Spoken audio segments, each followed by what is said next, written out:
But more worrying is that parents are being forced to pay for this chaotic and poor quality education.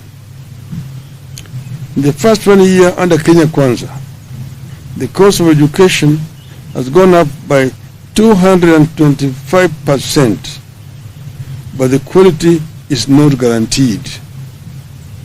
Fellow Kenyans, this has been a disastrous 1 year under Kenya Kwanza, and we have no good new or encouraging words to offer. There are strong indications that the things will get worse or remain the same.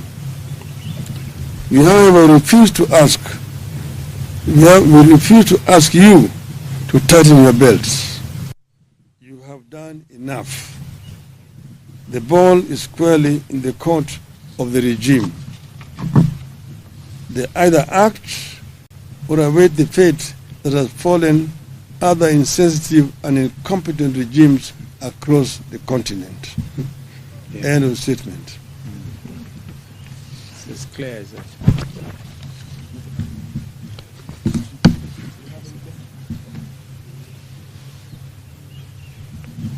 Can you add on the university education? It's even worse.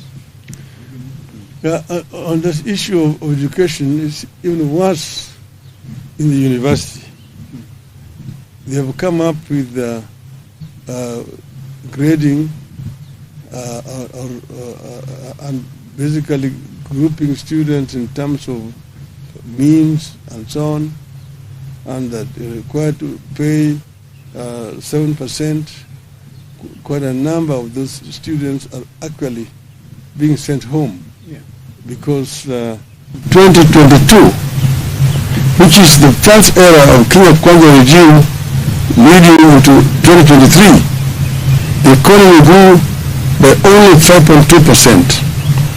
In a similar period in 2021, it grew by 11%.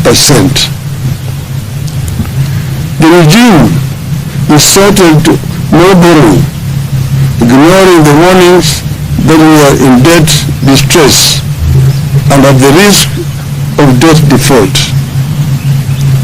Without blinking an eye, the regime went against its promises to reduce borrowing and did the complete opposite. Kenyans responded to this turn of events by trying to steady their businesses, especially the small enterprises. But those efforts were in vain as interest rates rose through the roof and more taxes hit those businesses. Only the government can now afford to borrow at the astronomical rate of 17% or more from the domestic market. In other words, the government is competing with the private sector in the domestic financial market. The result has been that micro and small businesses are struggling, defaulting, and folding up, while the larger private sector is at best stagnating or equally folding up. In the last 1 year, the proportion of micro and small businesses defaulting on loans has increased by 17%. Today, 6 out of 10 micro and small businesses are either paying late